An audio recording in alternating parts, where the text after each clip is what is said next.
Welcome to the Luke Macias Show. I'm actually recording this a week before it's going to be released because I have travel plans throughout Texas in the second half of the week when this is rolling out. While this is being played, I'll be traveling across Texas, and so the team was gracious enough to be willing to sit down beforehand and help me record an episode to get to y'all. So I want to talk today about Sands Casinos and Texans for Lawsuit Reform, and they're joining together to try to move the Republican Party in a more moderate direction.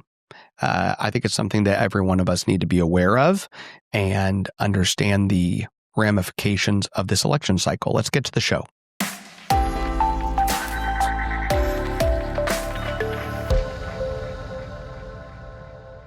If you are Texans for Lawsuit Reform, last election cycle, you fought very hard to prevent as many conservative people from getting elected as possible. Sands, not so much. And I'm going to first talk about the reason that was. Ultimately, Sands Casinos was a handful of votes away from passing legalized casinos out of the Texas House, not the Texas Senate, but out of the Texas House. And so they felt like they were on the cusp.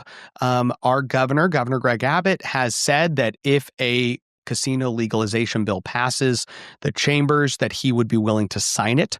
I don't think that means, in fact, I will, I think, prove to you that does not mean that our governor has as one of his top priorities passing legalized casinos, but just that he has said that it is something that he would sign into law. And then our Lieutenant Governor Dan Patrick has staunchly opposed casino expansion for his entirety of time as our Lieutenant Governor, and that has been very beneficial because it has moved the Texas Senate in a considerably more conservative direction, to the point to where we have more than enough votes to kill any attempt to pass legalized casinos out of the Texas Senate.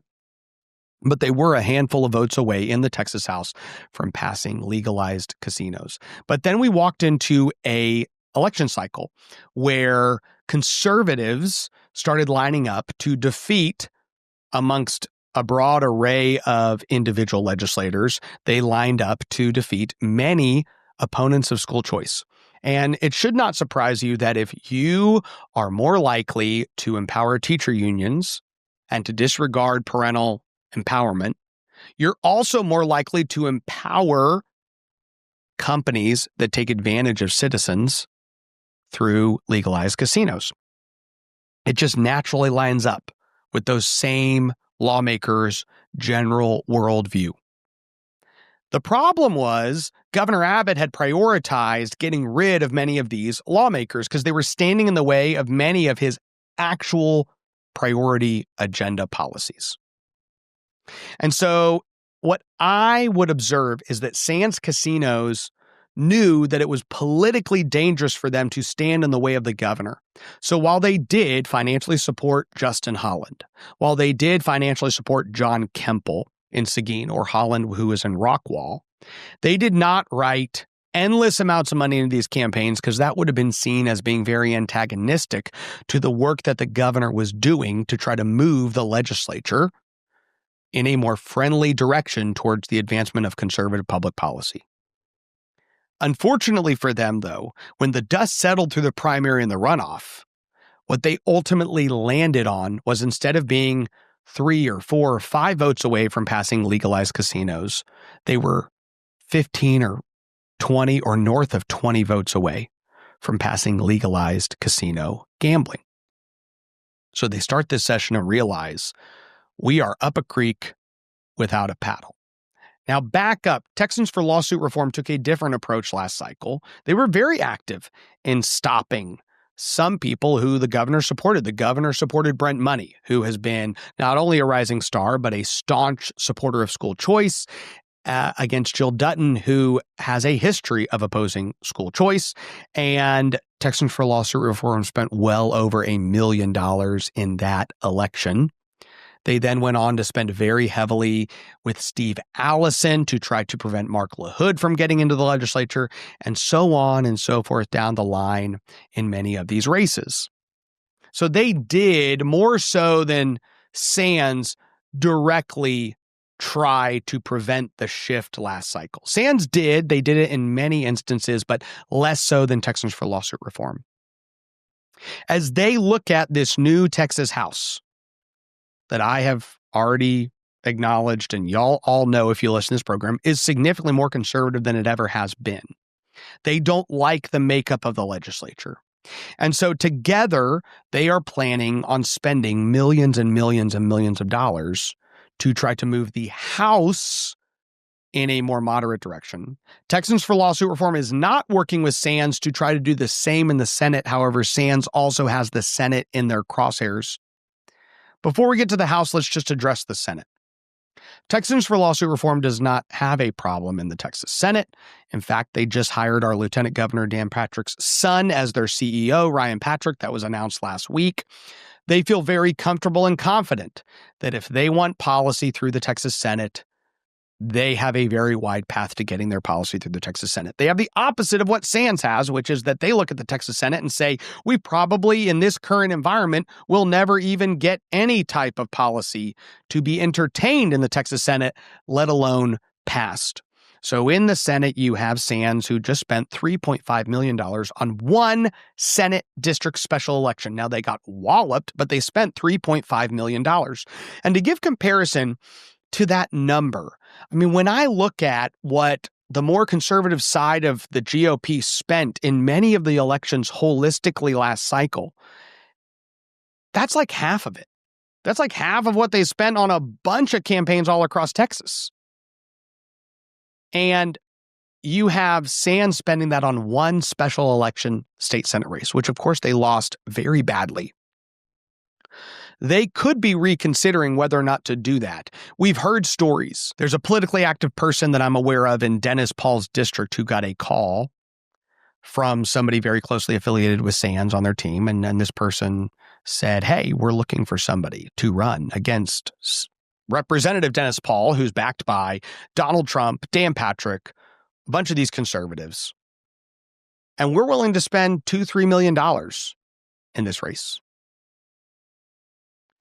And of course, that individual did not want to run against Dennis Paul, already supported Dennis Paul.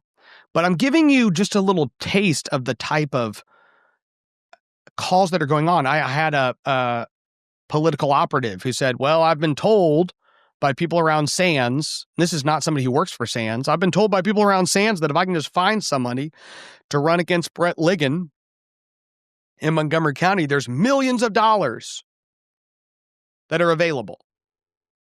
So prior to this special election, they were definitely peacocking around and positioning themselves to spend millions of dollars one way or the other to try to move the Senate into a more cooperative place. Not for this session, by the way, but for 2031 to 2033. They're willing to invest the money now to see if they can't get something 8 to 10 years from now. So Texans for Lawsuit Reform does not have an issue in the Senate, but they do have an issue in the House. And Sands also has an issue in the House. So they are teaming up and have multiple conservative members in their crosshairs. And let's go through this list. The first one that comes up is Representative Mark LaHood. Now, Representative Mark LaHood, I don't know if he is being opposed by Sands, but that is less likely. He is, however, going to be the number one target of Texans for Lawsuit Reform. And they are telling people openly that they intend to spend $3 million+ to take out Mark LaHood. The thing that sticks out to me in this race is the gentleman that they have recruited to replace him. Here's what I think is really remarkable. This guy's name is David MacArthur. He has done local lobbying. He's done a bunch of other stuff. He's a very connected person in what we call the 09. I'm in San Antonio, so I live in Mark DeRazio's district, but I'm across the road from Mark LaHood and previously Joe Strauss's district. And so the 09 is a reference to Terrell Hills and Alamo Heights. And that's just kind of known as the 09. If you lived in Dallas, it'd be whatever you say to reference Highland Park or Park Cities or Westover Hills if you're in Fort Worth. David MacArthur is very connected with all of the wealthier, highty-tighty people in society in San Antonio. I find it really interesting what MacArthur decided to say in his opening press release announcing his campaign against Mark LaHood. Let's read this. A lifelong Texan, MacArthur lives in San Antonio with his wife and 2 children. He is active in his church, enjoys the outdoors, stays active, and cherishes time with his family, with a career defined by service and results. MacArthur is ready to lead House District 121 back to its conservative roots. Back to its conservative roots. Do you know what 121 would be if you go back to what he defines as its conservative roots? Well, let's see. Mark LaHood defeated Steve Allison, who filed a bill to put DEI into classrooms, which it already was in classrooms, right? But this literally was like, we need more diversity, equity, and inclusion in the classrooms of Texas public schools. Evidently, he wants to go back to those conservative roots. Before that, we had Joe Straus, who was the sitting Speaker of the House, who said, I'm going to kill a bill that says that men cannot go into women's restrooms, whose wife served on the board of Planned Parenthood, who killed numerous conservative policies. When I say numerous, it's hundreds of conservative policies that died over a decade that Joe Straus was Speaker. And evidently, David MacArthur thinks that those are the conservative roots that District 121 came from. Mark LaHood is the most conservative Republican that has represented District 121 in modern Texas political history. And evidently, the TLR-backed candidate has decided he's ready to restore the district. And that's probably a good jumping off pad to the rest of these races, because the truth is they are going to try to couch and gaslight members. They're going to try to frame the battle and then gaslight Texans into thinking that if you just defeat some of these incumbent conservative Republicans, we will restore Texas to our conservative roots. They want to go back. They want to go back to a house that is less conservative than it is today. Are you worried about your kid's future? You should be. I'm Charles Blaine with Texas Tomorrow. This is a show where we're going to talk about the issues and the people that are pushing the policies that concern your family, your home, and your kids. Catch Texas Tomorrow every Thursday. Andy Hopper is a top target of Sands. They have said that they're going to be spending well over $1 million to unelect Andy Hopper. And as recently as this week, the rumor in Austin was very strong that Texans for Lawsuit Reform is on the precipice of endorsing against Andy. And that will be even more aggressive than their endorsement against LaHood. I love Mark LaHood. He is here in San Antonio. I've known him for a long time. He is the most conservative state rep in that area. But Mark is not ranked as one of the 10 most conservative legislators in the Texas House, to be clear. Okay. Is he a massive upgrade from Steve Allison and Joe Straus? Yes. Is he a top 10 conservative of 88 Republicans? No. And if you're watching this Mark LaHood, I don't apologize, because that's true. I don't think he would have a problem with me saying that. Andy Hopper is one of the 5 most conservative members. I think Rice University says he's 7th, which, if you know Andy, is something you should always rub in with him, like you're the 7th. But let me just say, in my heart, he's one of the 5 most conservative members of the Texas House. If Texans for Lawsuit Reform does indeed join Sands and endorse against Andy Hopper, which has been very strongly rumored this week, it will be an even more aggressive kind of declaration of war against the entire conservative faction in the lower chamber. And then you have David Lowe, who so far Texans for Lawsuit Reform has refused to support because he only voted with them like 95% of the time, not 100% of the time. And that's very much how they kind of operate. If you're 95% with us and 5% against us, you're our enemy. We expect lawmakers to tell us, yes, sir. If they say jump, you say, yes, sir, how high? That's how TLR is used to being kind of dealt with in the legislature. That's how they deal with the legislature. David Lowe is definitely a top target of Sands casinos, and they have also been, broadly and loudly telling people, we're going to go against David Lowe. We're going to spend a ton of money against David Lowe. Carissa Richardson recently, who is in McKinney, that's David Lowe, Kyle Morris in North Orchard Hills. Carissa Richardson has her former opponent, Frederick Frazier, who is an incumbent Republican who was unseated by her. And Frederick Frazier was a strong supporter of casinos and very well could be largely financially backed by casinos. These next couple of races, I will tell you, in my opinion, after Hopper and Lowe, after LaHood's a top target of TLR, the rest of them are maybes.